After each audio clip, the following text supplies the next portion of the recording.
अस्सलाम वालेकुम। क्या हाल है बच्चों, ठीक ठाक है सब?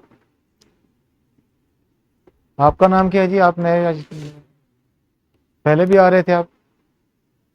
ठीक है जी। बेटा, कल आपको एक लेक्चर डिलीवर किया था। अगर थोड़ा सा हम उसको सम अप करके देखें आज, तो क्या आपको समझ आई, क्या नहीं समझ आई? जी, कल के लेक्चर में हमने क्या डिस्कस किया था? प्रोग्राम।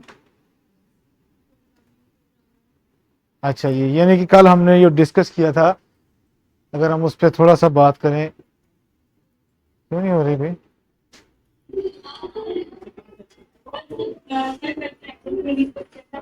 जी। अच्छा, कल हमने यहां से देखें अगर तो प्रोग्राम डिस्कस किया, प्रोग्रामिंग डिस्कस की, प्रोग्रामर डिस्कस किया, प्रोग्रामिंग लैंग्वेज डिस्कस की, और यहीं तक डिस्कस किया था कि आईडीई भी डिस्कस किया था, प्रोग्रामिंग एनवायरनमेंट भी डिस्कस किया था ये। तो क्या होता है प्रोग्राम?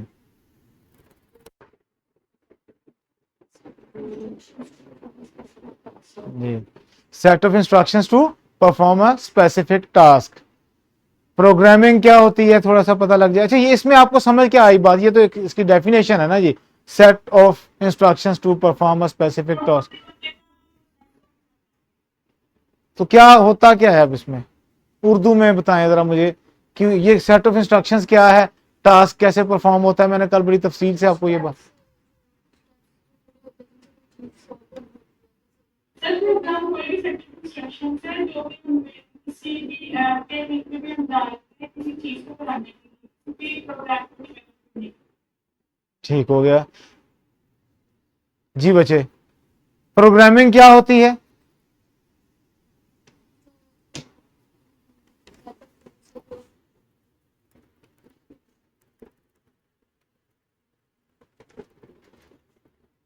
प्रोग्राम को हमने कल कहा था set of instructions to perform a specific task, ऐसे ही कहा था जी। उसके बाद प्रोग्रामिंग की अगर हमने बात की थी, तो उसके अंदर हमने क्या कहा था? The process of feeding these instructions या process of creating a program is called programming. यही इंस्ट्रक्शंस जो हम सेट ऑफ इंस्ट्रक्शंस कह रहे हैं, इन्हीं को फीड किस तरीके से करना है, इनको किस तरतीब से लिखना है, इनको कैसे लिखना है कि हम वो स्पेसिफिक टास्क परफॉर्म कर सकें, इस चीज का नाम क्या होता है जी? प्रोग्रामिंग। उसके बाद हमने बात की थी प्रोग्रामर क्या होता है। A person who knows how to feed these instructions, a person who knows how to write a program correctly. अब ये इंस्ट्रक्शंस किस तरतीब में लिखनी है और किस तरीके से लिखनी है, जिसको ये बात समझ आ गई, जिसको ये काम करना आता है, वो क्या है? वो प्रोग्रामर होता है हमारा। अब वो प्रोग्रामर करता क्या है? अगर हमने ऐड का कोई प्रोग्राम बनाना है, तो उसमें सबसे पहले क्या करना है, उसके बाद क्या करना है, उसके बाद क्या करना है, उसके बाद क्या करना है, उसको पूरी तरतीब से सही सिंटेक्स में लिख देता है जो शख्स, वो हमारा प्रोग्रामर होता है। उसके बाद अगर हम बात करें प्रोग्रामिंग लैंग्वेज क्या होती है, इस पे भी कल हम बात करना चाह रहे थे, तो थोड़ी बहुत की हमने बात। कोई किसी किस्म का एक सिंटैक्स है, एक ग्रामेटिकल रूल्स हैं जिनको हम फॉलो करते हैं ताकि हम कोई भी प्रोग्राम बना सकें, वो हमारी प्रोग्रामिंग लैंग्वेज कहलाती है। फिर प्रोग्रामिंग एनवायरनमेंट, वो तमाम टूल्स किसी भी प्रोग्राम को डेवलप करने के लिए जो हमें चाहिए होते हैं, वो प्रोग्रामिंग एनवायरनमेंट कहलाता है। मिसाल के तौर पे मैंने कल कहा था जी, गार्डनर है, उसने गार्डनिंग करनी है, उसको वहां के माहौल के हिसाब से सारी चीजें चाहिए।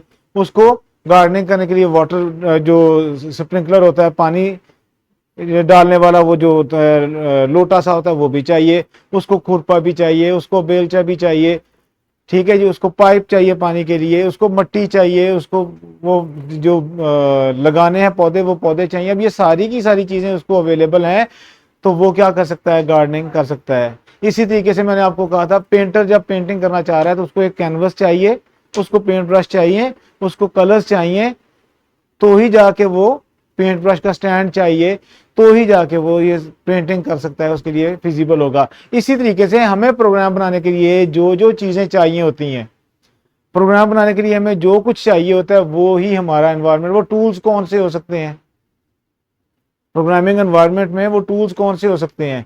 वो टूल्स जो ऐसी जगह जहां पे हम अपना प्रोग्राम लिख भी सकें, जहां हम अपना प्रोग्राम मॉडिफाई भी कर सकें, जहां पे हम उसको डिप्लॉय भी कर सकें, जहां पे हम उसको डिलीट भी कर सकें, मेंटेन भी कर सकें, ये सारे के सारे काम जिस जगह हम कर सकते हैं वो सारा का सारा एनवायरनमेंट हमारा प्रोग्रामिंग एनवायरनमेंट कहलाता है। फिर आपको आईडीई के बारे में बताया था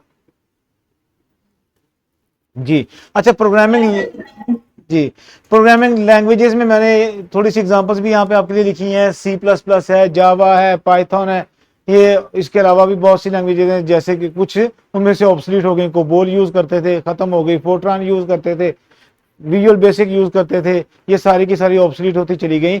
लेकिन और भी बहुत सी लैंग्वेजेस आ गई, वो पुरानी अगर ऑब्सलीट हो रही है तो साथ साथ नई आती जा रही है। अगर हम सी प्लस प्लस की बात करते हैं तो ये सी प्लस प्लस भी तकरीबन ऑब्सलीट होती जा रही है। उसकी रीजन क्या है? इसमें हमें टोटल कोडिंग करनी पड़ती है, ड्रैग ड्रॉप का कोई सिलसिला इसके अंदर नहीं होता। अब ये ड्रैग ड्रॉप क्या होता है? कोडिंग से मुराद हमने एक ओके वाला बटन बनाना है। अगर आप देखें तो आपको यहाँ पे एक ओके और एक कैंसिल लिखा हुआ नजर आ रहा होता है। जब भी हम कोई पेज खोलते हैं, एक ओके का बटन और एक कैंसिल का बटन नजर आता है। अगर हमने वो काम करना है तो ओके प्रेस कर देते हैं, अगर नहीं करना तो हम कैंसिल प्रेस कर देते हैं। अब ये जो बटन हमने बनाने हैं, अगर हम सी प्लस प्लस यूज करेंगे तो ये सारा डिजाइन भी, ये ओके जो लिखना है ये भी,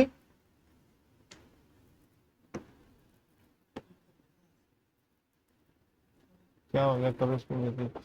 अब जो ओके का डिजाइन है बटन का और जो उसके ऊपर लिखा हुआ है वो, और इसने जो फंक्शनैलिटी करनी है वो सारा का सारा हमें कोड करना पड़ता है। हमें कोई भी चीज बनी बनाई नहीं मिलती सी प्लस प्लस में। इसी के मुकाबले में अगर हम सी शार्प यूज करते हैं तो उसमें क्या होगा? उसमें बटन पहले से बना बनाया आपको मिल जाएगा। आपने सिर्फ अगर यहाँ पे पूरे के पूरे टूल्स का वो बना हुआ है सिलसिला, तो यहाँ से ये जो बटन का होगा इससे हम यहाँ से क्लिक उठाएंगे, यहाँ पे लाके इसको ड्रॉप कर देंगे तो हमारा बटन बन जाएगा। तो सी प्लस प्लस हमें ऐसी सहूलत नहीं देती। इसलिए क्या होता है कि हमने वो लैंग्वेजेस जिनमें ये सहूलत नहीं होती उसको ऑब्सोलीट करते चले जा रहे हैं। अब हमारी प्रोग्रामिंग पहले की निस्बत बहुत आसान होती जा रही है। अच्छा जी, एनवायरनमेंट के बाद हमने बात की थी इंटीग्रेटेड डेवलपमेंट एनवायरनमेंट के बारे में। अब ये आईडीई क्या होता है?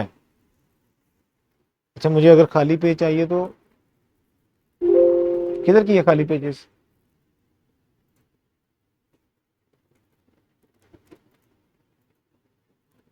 इसको रन कर लो जी। अब मैं बात कर रहा था कि आईडीई जो है वो होता क्या है। वो कोई फर्ज करें हमने एमएस वर्ड यूज करना है, तो एमएस वर्ड यूज करने के लिए हमें एक इस तरह का एनवायरनमेंट शो होना शुरू हो जाता है। अब ये जो सारा एरिया है, यहां पे हमने अपना सारा काम करना है। यहाँ पे जब हम सारा काम कर रहे हैं, यहाँ पे हमें बटन्स दिए गए हैं बहुत से, यहाँ पे हमें पूरा एक मेन्यू दिया गया है, यहाँ पे टाइटल दिया हुआ है। टाइटल में क्या होता है? उस फाइल का नाम लिखा हुआ होता है। ठीक है जी। अगर ये मेन्यू है तो यहाँ पे फाइल है, व्यू है, रिव्यू है, उसके बाद फॉर्मेट है, इंसर्ट है, ऐसे बहुत से बटन दिए हुए हैं। उनके पूरे के पूरे वो जो है ना जी मेन्यूज खुल जाते हैं। उनके अंदर जो जो सहूलियत आपको मिल सकती है वो लिखी हुई शो होना शुरू होती हैं। ये जो बटन्स हैं यहाँ पे, ये शॉर्टकट्स हैं, ये उन्हीं के शॉर्टकट्स हैं। अब क्या होता है? हमने कुछ लिखा है, हमने लिखा है हाय। अब हाय का हम फॉन्ट साइज चेंज करना चाह रहे हैं तो हम कर सकते हैं। फॉन्ट स्टाइल चेंज करना चाह रहे हैं हम कर सकते हैं। फॉन्ट कलर चेंज करना चाह रहे हैं हम कर सकते हैं। इसी तरह पूरा पैराग्राफ है, उनका पैराग्राफ की स्पेसिंग बढ़ाना चाह रहे हैं, उसके बॉर्डर्स को हम चेंज करना चाह रहे हैं, बॉर्डर्स को कोई कलर देना चाह रहे हैं, या बॉर्डर्स को कोई हम वो जैसे बॉर्डर हम अपनी पेज पे अपना बनाते हैं तो हम कोई उसको साथ पे लाइंस वगैरह लगाना चाह रहे हैं, तो ये सारे के सारे काम हम कर सकते हैं। कहाँ पे कर सकते हैं? इस जगह में कर सकते हैं, इन बटन्स को यूज करते हुए। तो ये सारा का सारा क्या है? आईडीई है एमएस वर्ड के लिए। इसी तरह अगर हमने सी प्लस प्लस में काम, टर्बो सी प्लस प्लस में या डेव सी प्लस प्लस में हमने काम करना है तो उसका एक आईडीई ऐसा बना होता है। सबसे ऊपर टाइटल बार, उसके नीचे मेन्यू बार, और उसके बाद फिर कुछ थोड़ा बहुत एक और नीचे बार भी आ जाती है। अब यहां पे आपने प्रोग्राम अपना फर्ज करें हमने स्टार्ट किया प्रोग्राम बनाना, इंक्लूड उसके बाद यहाँ पे stdio.h लिखा। इसी तरीके से हम सारा का सारा प्रोग्राम अपना लिखते चले जा रहे हैं। अब ये सारा क्या है, ये हमारे पास जब भी हमने सी का कोई प्रोग्राम बनाना है तो सबसे पहले हमें कहाँ पे जाना पड़ता है, ये लाइब्रेरी इसके अंदर इंक्लूड करनी पड़ती है। क्यों? इसके अंदर बहुत से फंक्शंस पहले से बने हुए पड़े हैं। वो जो फंक्शंस पहले से बने पड़े हुए हैं उनको हम यूटिलाइज करते हुए अपना प्रोग्राम बनाते हैं। मिसाल के तौर पे मैंने कहा शायद बताया कि नहीं बताया, फर्ज करें हमने प्रिंट करवाना है, कुछ आउटपुट लेनी है, तो हमने कौन सा फंक्शन यूज करना है, प्रिंट एफ। एक तो ये बड़ा, अब जब हमने प्रिंट एफ यूज करना है तो आपके आईडी को खौफ तो नहीं ना आ गया कि प्रिंट एफ क्या है, उसको कहां से पता चलेगा ये प्रिंट एफ क्या है? तो वो क्या करेगा, ये जो लाइब्रेरी हमने इंक्लूड की है इसके अंदर ये फंक्शन पड़ा हुआ है। अब इस लाइब्रेरी के अंदर जितने फंक्शन पड़े हुए हैं वो सारे के सारे हम यूज कर सकते हैं अपना प्रोग्राम कंप्लीट करने के लिए। अगर हमने कोई आउटपुट लेनी है और प्रिंट एफ का फंक्शन हमारे पास पहले से मौजूद नहीं है तो आउटपुट का पूरा फंक्शन हमें नए सिरे से बनाना पड़ेगा। हम तो ये इनपुट आउटपुट के फंक्शन बनाने में सारा टाइम गुजार देंगे। तो पहले से बने बनाए फंक्शन हमें बिल्ट इन फंक्शन जिनको कहा जाता है मिल जाते हैं, जिनको यूज करते हुए हम अपना सारा का सारा काम कर रहे होते हैं। अब ये जो चीज है, ये सारा का सारा होता है, इसको क्या कहते हैं, जो हमें फर्स्ट लुक में नजर आ रहा होता है उसको क्या कहते हैं, GUI। इससे क्या बताया था आपको कल कि क्या बनता है, GUI stands for graphical user interface. जो हमें पहली लुक में जो चीज नजर आ रही होती है वो हमारा ग्राफिकल यूजर इंटरफेस होता है। जैसे आप विंडो यूज कर रहे हो तो विंडो में यूज करते हुए क्या करते हैं हम लोग के, मुझे बता दिया, विंडो में यूज करते हुए क्या करते हैं हम, सबसे पहली स्क्रीन जो हमें शो हो रही थी जिसको हम डेस्कटॉप कहते हैं वो उसका ग्राफिकल यूजर इंटरफेस है। आप मोबाइल यूज करते हो, जो उसकी पहली स्क्रीन आपको नजर आ रही है वो मोबाइल का ग्राफिकल यूजर इंटरफेस है। इसी तरह से हम जब सी के लिए कोई भी आईडीई यूज करते हैं, जब हम उसको ओपन करते हैं उसको जो पहली स्क्रीन हमें शो हो रही होती है वो उसका आईडी ग्राफिकल यूजर इंटरफेस है। अब आईडीई क्या है, इसके अंदर सारी सहूलियात को यूज करते हुए हम कुछ डेवलप करते हैं, वो आईडीई के अंदर करते हैं, जहां पे हमें ये सारे टूल्स मिल रहे होते हैं। कोई भी काम करने के लिए जो टूल्स हमें मिल रहे होते हैं वो कौन सी चीज क्या होती है, वो आईडीई होती है। जो उसकी लुक है हमें नजर आ रही होती है वो उसका ग्राफिकल यूजर इंटरफेस होता है। तो क्या किया,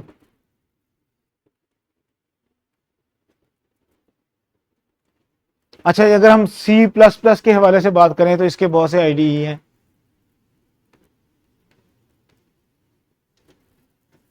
मसलन इसके आईडी,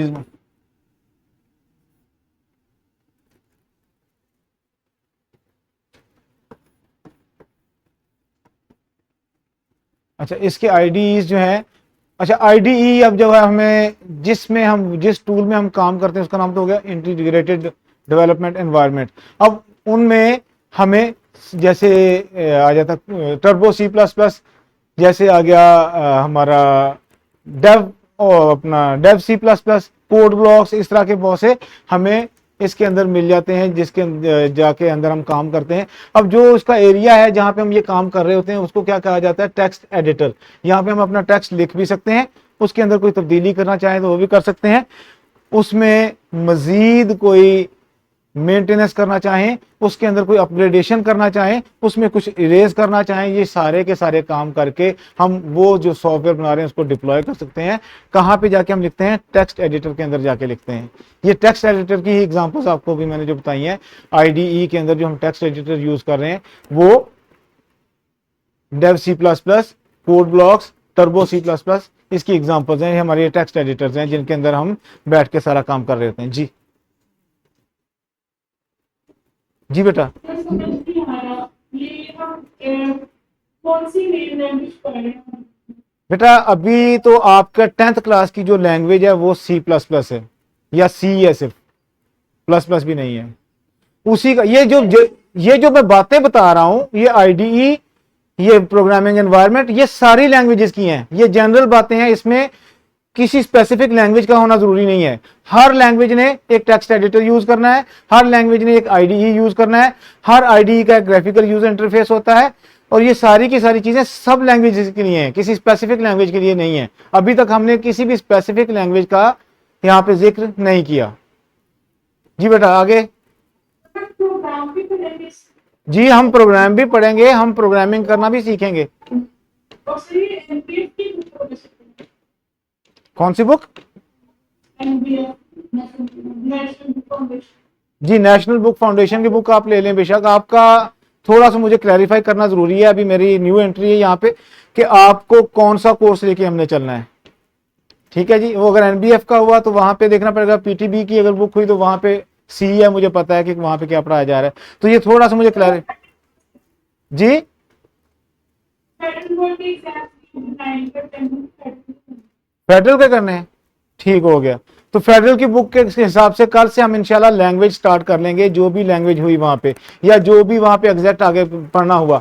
ये जो है ये जनरली तमाम लैंग्वेजेस के लिए ये जरूरी होता है समझना आपको, कि आप उसमें लैंग्वेज कौन सी है, उस पर लैंग्वेज का सिंटैक्स क्या है, उसका आईडी कौन सा है, उसके अंदर टेक्स्ट एडिटर कौन सा यूज हो रहा है, उसकी फंक्शनैलिटी क्या है। अब कुछ चीजें तमाम लैंग्वेजेस में सेम है, एक इनपुट फंक्शन सब में होता है, उसमें कोई प्रिंट लिख देता है, कोई प्रिंट एफ लिख देता है, कोई सी आउट लिख देता है, किसी जो आउटपुट इनपुट फंक्शन है वो भी सब में होता है। इनपुट और आउटपुट के बगैर हम कोई भी प्रोग्राम बना ही नहीं सकते। इसी तरीके से प्लस माइनस मल्टीप्लाई डिवाइड सभी में होता है। इसी तरह अगर हम कहें वेरिएबल और कांस्टेंट का कॉन्सेप्ट सारी लैंग्वेजेस में होता है। सिर्फ और सिर्फ डिफरेंस कहां पे आता है कि उनका सिंटैक्स क्या है। तो हमें वेरिएबल की समझ होना जरूरी है, हमें कांस्टेंट की समझ होना जरूरी है, वो सभी लैंग्वेजेस में यूज होना है। ठीक है जी। अच्छा जी, हम अब नेक्स्ट इससे जो हम चलेंगे आईडी की, अगर आपको समझ नहीं आई तो इसमें से कोई क्वेश्चन अगर आप करना चाहें तो कर लीजिए। किसी को आईडी की समझ नहीं आई तो वो क्वेश्चन कर सकते हैं। ठीक हो गया, रिपीट कर देता हूं। IDE stands for integrated development environment. बेटा हम जब भी कोई काम करने के लिए, जैसे मैंने कहा एक एनवायरनमेंट होता है, किसी भी काम का एनवायरनमेंट होता है, इसी तरह लैंग्वेज को, किसी प्रोग्राम को कंस्ट्रक्ट करने के लिए भी एक एनवायरनमेंट होता है, जहां पे हमें उसको क्रिएट करने के लिए एक प्लेटफॉर्म मुहैया किया जाए, उसके अंदर कोई मॉडिफिकेशन करनी है, उसके अंदर कुछ नया ऐड करना है, उसमें से कुछ निकालना है, उसको डिप्लॉय करना है। ये सारे काम करने के लिए हमें एक जगह मुहैया होनी चाहिए, एक प्लेटफॉर्म मुहैया होना चाहिए। उस प्लेटफॉर्म को हम आईडीई कहते हैं, इंटीग्रेटेड डेवलपमेंट एनवायरनमेंट कहते हैं।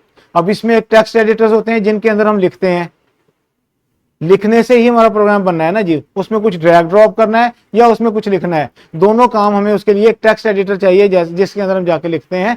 जैसे हम MS वर्ड का जैसे ही क्लिक करते हैं तो हमें वहां पे ब्लैंक टेम्पलेट, जब हम उसका स्टार्ट करते हैं तो उसके हमें एक फाइल खुली मिल जाती है, जिसके अंदर हम जो मर्जी लिखना चाहें, उसमें जो मर्जी मैनिपुलेट करना चाहें सब कुछ कर सकते हैं, वो उसका टेक्स्ट एडिटर होता है।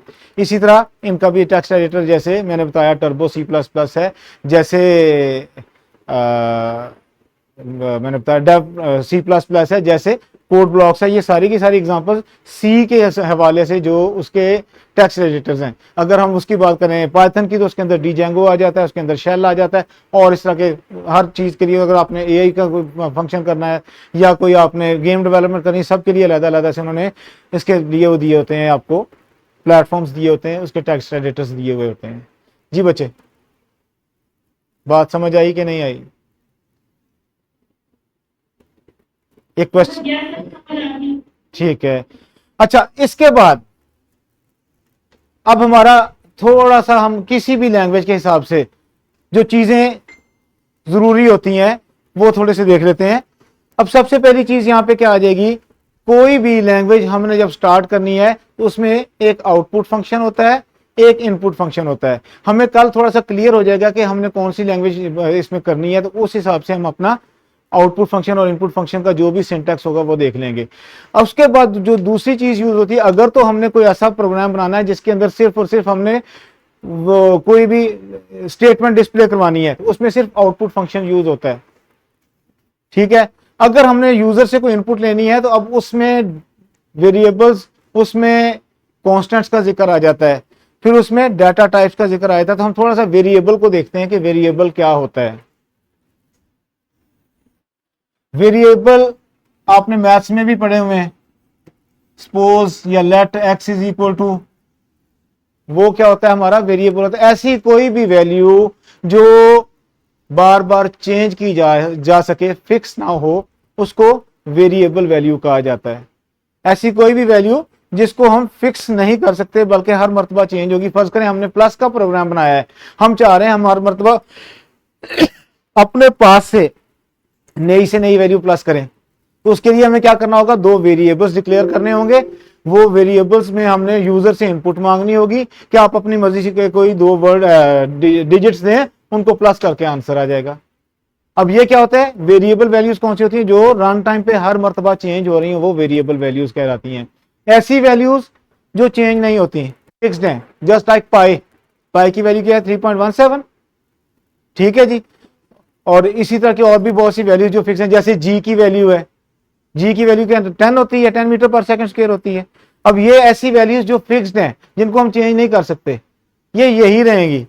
ऐसी वैल्यूज को कहते हैं हम कांस्टेंट वैल्यूज। इसी तरीके हम जब प्रोग्राम बना रहे हैं, वहां पे हम कोई वैल्यू फिक्स कर देते हैं जी, कि हर मर्तबा ये वैल्यू यही रहे, इसमें कोई चेंज ना आए। तो ऐसी वैल्यू को हम पहले से फिक्स करके उसके अंदर रख देते हैं। किसी भी फॉर्मूला में इसको इंप्लीमेंट करना हो तो वो वही वैल्यू रहती है, हम यूजर से बार बार नहीं लेते। ऐसी वैल्यूज को कांस्टेंट वैल्यूज कहा जाता है, ठीक है जी। अब वेरिएबल कौन सी वैल्यू होती है, जो हर मर्तबा चेंज हो रही होती है। कांस्टेंट वैल्यू कौन सी वैल्यू होती है, जो कि फिक्स रहती है, कभी भी चेंज नहीं होती। उसको हम फिक्स एक नंबर दे देते हैं या एक स्ट्रिंग दे देते हैं, वो ही बार बार हमें डिस्प्ले में आती है, बार बार उसको हम चेंज नहीं कर सकते जी। यहां तक कोई क्वेश्चन करना हो तो पूछ लीजिए जी बच्चों, ऑडियंस में से।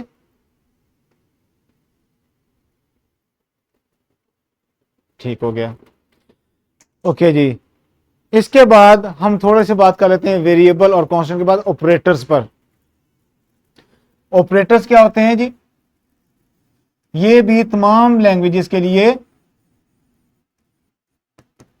सेम होते हैं।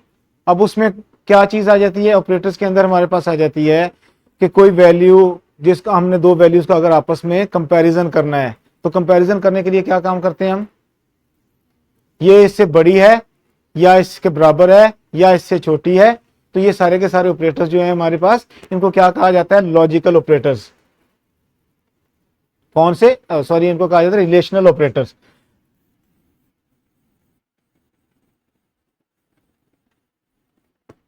कौन कौन से, greater than, lesser than, greater than equal, lesser than equal और इक्वल, या फिर नॉट इक्वल। कोई भी वैल्यू या इक्वल हो सकती है या इक्वल नहीं हो सकती, या ग्रेटर हो सकती है या स्मॉलर हो सकती है, या ग्रेटर और इक्वल भी हो सकती है या स्मॉलर और इक्वल भी हो सकती है। तो ये सारे के सारे ऑपरेटर्स जो होते हैं, इनमें हमें दो ऑपरेंड्स चाहिए होते हैं, दो वैल्यूज चाहिए होती हैं। दो वैल्यूज के दरमियान हमने डिसीजन लेना होता है कि ये दोनों वैल्यूज आपस में इक्वल हैं, एक दूसरी से बड़ी है या एक दूसरी से छोटी है, या एक दूसरी के बड़ी या बराबर हो सकती है, या छोटी या बराबर हो सकती है, या बराबर नहीं हो सकती।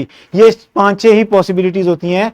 कोई भी हमारी वैल्यूज जब हम उनको आपस में कंपैरिजन करते हैं तो उनको चेक करने के लिए, तो ये हमारे कौन से ऑपरेटर्स होते हैं, इनको कहा जाता है रिलेशनल ऑपरेटर्स। अब ये किसी भी लैंग्वेज में, सिर्फ इसी एक लैंग्वेज में नहीं, किसी भी लैंग्वेज में ये इनका जो सिंटैक्स है ये तो चेंज हो सकता है, किसी और तरीके से शायद देख लें हम, लेकिन रिलेशनल ऑपरेटर्स यही रहेंगे, इसके अलावा कोई रिलेशनल ऑपरेटर्स नहीं होते। इसी तरीके से हमारे पास अरिथमेटिक ऑपरेटर्स होते हैं।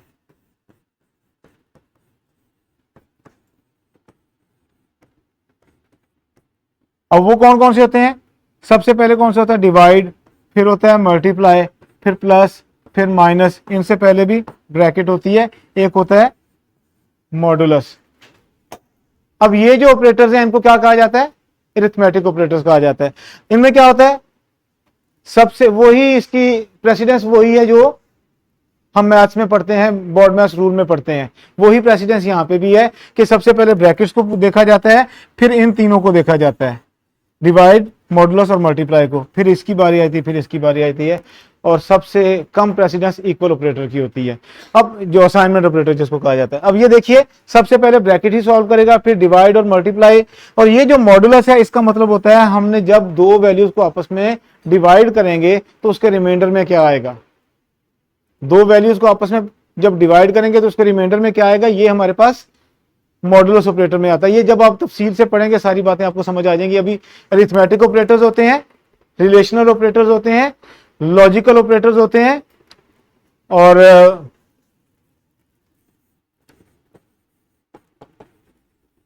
लॉजिकल ऑपरेटर्स में भी एंड और नॉट, ये तीन पॉसिबिलिटीज होती हैं। ये 9th में आपने पढ़ा है एंड और नॉट क्या होता है, पढ़ा कि नहीं पढ़ा आप लोगों ने 9th क्लास में? जी नहीं पढ़ा हुआ? Yes, sir. पढ़ा हुआ है। तो एंड और नॉट ये तीनों लॉजिकल ऑपरेटर्स होते हैं। इनकी क्या वो होती है, आपको अंदाजा होगा कि एंड की सूरत में क्या होता है, दोनों या तीनों जितनी भी कंडीशंस हो वो सारी ट्रू होंगी तो ही ट्रू होगा, अदरवाइज फॉल्स होगा। और की सूरत में क्या होता है, कोई एक भी कंडीशन ट्रू हो जाए तो ट्रू हो जाता है, कुछ भी बाकी देखने की जरूरत नहीं रह जाती। नॉट में क्या होता है, जो भी आपकी आउटपुट है उसका रिजल्ट चेंज हो जाता है। अगर यस है तो नो हो जाता है, नो है तो फिर यस हो जाता है। इसी तरह से हमारे पास बुलियन ऑपरेटर्स होते हैं। बुलियन ऑपरेटर्स में सिर्फ दो वैल्यूज होती हैं, यस या फिर नो, ट्रू या फिर फॉल्स, 0 या फिर 1। ये दो ही वैल्यूज हमारे पास होती है। हमारा वैसे कंप्यूटर टोटली बेस किस पे करता है, 0 या फिर 1। ये टोटल हमारा कंप्यूटर जो समझता है बात को। अब उसमें on off, yes no, true false, 0 1 कुछ भी कह लो सेम बात है। 0 का मतलब फॉल्स, 1 का मतलब ट्रू, 0 का मतलब ऑफ, 1 का मतलब ऑन, 0 का मतलब नो, 1 का मतलब यस। आपका टोटल जो कंप्यूटर की जितना भी डाटा उसको हम जो है इनपुट करते हैं या वो हमें आउटपुट देता है, वो जीरोज वंस की बेस पे ही देता है। ये ही दो चीजें जिनको वो पहचानते हुए सर्किट्स जो हमारे आईसीज हैं वो पीछे से हर चीज को कोड में कन्वर्ट करते हैं, 0 1 के कोड में कन्वर्ट करते हैं और फिर हमें वो आउटपुट शो करवा देता है। थोड़ा बहुत आपको पता है ये किस तरीके से 0 और 1 में कन्वर्ट कैसे होता है कोई भी चीज? आस्की पढ़ा हुआ है आप लोगों ने? लंबा है प्रोसेस, चलें जी। अब इसमें जितना भी हमारा जो आज का टॉपिक है, कोई क्वेश्चन है अगर आपका तो बताइएगा मुझे।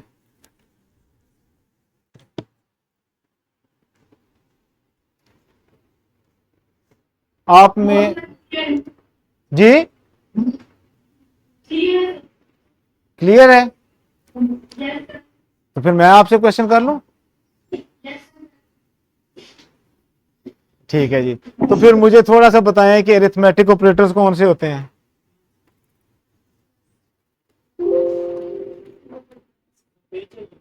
जी नहीं सर, अरिथमेटिक ऑपरेटर्स कौन से होते हैं, कौन बताएगा?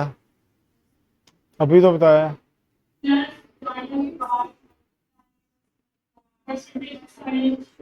वो जो परसेंटेज का साइन है उसको मॉडुलस कहा जाता है। क्या कहा जाता है?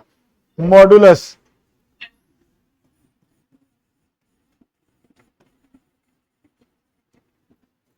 ठीक है जी। तो उसका मकसद क्या है? उसका मकसद है दो वैल्यूज को अगर हम आपस में डिवाइड करें तो रिमाइंडर में क्या आता है। जब भी हम मॉडुलस लगाएंगे हम कहेंगे 3 मॉडुलस 2। अब इसका आंसर जो हमारे पास सेव होगा वो क्या होगा? 1। क्यों? 3 को 2 पे डिवाइड करो तो कितना आता है हमारे पास रिमाइंडर? 1 आएगा। तो उसके अंदर 1 सेव होगा आपके आउटपुट के अंदर। तो मॉडुलस का मकसद क्या होता है? रिमाइंडर आपको निकाल के देना। अच्छा जी, तो रिलेशनल ऑपरेटर्स कौन से होते हैं?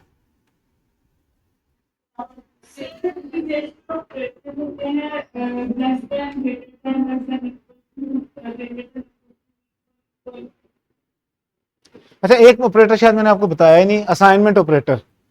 असाइनमेंट ऑपरेटर वो ऑपरेटर होता है जब कोई किसी को वैल्यू असाइन करनी हो। फर्ज करें मैं कहता हूं a इज इक्वल टू 7, तो अब इसमें कौन सी चीज है जो ये वैल्यू असाइन कर रही है? ये हमारा असाइनमेंट ऑपरेटर होता है। अगर हमने इक्वल टू ऑपरेटर लगाना है तो उसके लिए क्या होता है, ये हमारे पास उसके लिए होता है डबल इक्वल लगाना पड़ता है हमें। ये इक्वल टू ऑपरेटर है, ये असाइनमेंट ऑपरेटर है। ठीक है जी। अच्छा, तो हमारा लॉजिकल ऑपरेटर्स कौन से हैं? नहीं वो तो अब किधर चली गई आप? जो नॉट, ठीक है जी, एंड और नॉट। तो वो जो आप बता रही है वो बुलियन ऑपरेटर्स हैं, ट्रू और फॉल्स। ठीक है जी। कोई किसी किस्म का क्वेश्चन इस हवाले से या जनरली कोई क्वेश्चन आप करना चाहें कंप्यूटर के हवाले से तो आप पूछें।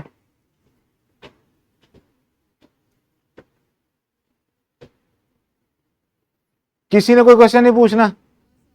या तो बहुत ज्यादा समझ आई है या बिल्कुल समझ नहीं आई। अब इसमें से कौन सी चीज मैं समझूं कि वाकई ऐसे हो गया? क्यों जी ऑडियंस, कुछ नहीं समझ आया? ठीक है। अच्छा बच्चों जी, समझ आ रहे हैं। अच्छा अच्छा, चले अच्छी बात है। अच्छा बच्चों, थोड़ा सा एक चीज आप समझिए जो जरूरी है बतानी है आपको, कि आप लोग जिस फील्ड में एंटर हुए हो, ये बिल्कुल आपका इनिशियल लेवल है अभी। तो जिस फील्ड में एंटर हुए हो, ये सब इंजीनियरिंग से टॉप पर है इस वक्त। आप देख रहे हैं डॉक्टर्स हों, इंजीनियर्स हों, वो भी अपने लेयर टाइम में कोई ऐसी एप्लीकेशन ढूंढ रहे होते हैं जिससे उनको ऑनलाइन कोई अर्निंग हो सके। तो आप लकीएस्ट तरीन हो, आप द लकीएस्ट लोग हो जिनको वालदैन ने उसी फील्ड में पहले से ही डाल दिया है। इसको बड़ा सीरियसली लेके आगे चलिएगा। कंप्यूटर टोटल लॉजिक है। आपका जहन जितनी जल्दी किसी भी चीज को कन्वर्ट कर लेगा लॉजिक में, उतने ही ज्यादा कामयाब आप प्रोग्रामर हो जाओगे। तो वो जो छोटी छोटी चीजें हैं, वो ये जो क्या इसको कहते हैं, कंटेंट राइटिंग है, लाइक एडिटिंग है, ये छोटे छोटे काम है, इन पे मत जाइएगा। डेवलपर बनिएगा। डॉक्टर और डिस्पेंसर में बहुत फर्क होता है। डॉक्टर जो है वो ऑपरेट भी कर सकता है, सर्जरी कर सकता है, जो डिस्पेंसर होता है वो नहीं कर सकता होता। और जिस मर्जी सूरत में हमने डॉक्टर पे ज्यादा रिलाय करना होता है बनिस्बत डिस्पेंसर के। इसी तरीके से अगर आप प्रोग्रामर आफ्टर आपकी कंप्लीशन ऑफ एजुकेशन के बाद प्रोग्रामर बने हैं तो वो और चीज है। ये छोटे छोटे काम, कंटेंट राइटिंग हो गई या एडिटिंग हो गई या एसईओ हो गई, ये छोटे छोटे काम है, इनकी तरफ मत भागिएगा। पूरा टाइम लगा के जब आप इस काबिल समझें खुद को कि हाँ जी हम डेवलपर हो गए हैं, try to be a developer. Afterwards आपका जो मुस्तकबिल है बहुत आगे तक जाएगा। ऐसे लोग भी हमारे पाकिस्तानी मौजूद हैं, मेरे अपने फ्रेंड्स में मौजूद हैं, जो महीने का 50-50 लाख रुपया कमा रहे हैं दूसरे मुल्कों में बैठे हुए। डेवलपर्स थे, अब प्रोजेक्ट मैनेजर्स हैं इसमें माइक्रोसॉफ्ट में। आप बहुत अच्छी फील्ड में आए हो, इस फील्ड को सीरियस लेके चलिएगा। इंशाल्लाह उल अजीज आपका बड़ा ब्राइट फ्यूचर होगा। ठीक है, ये वो क्या लाभ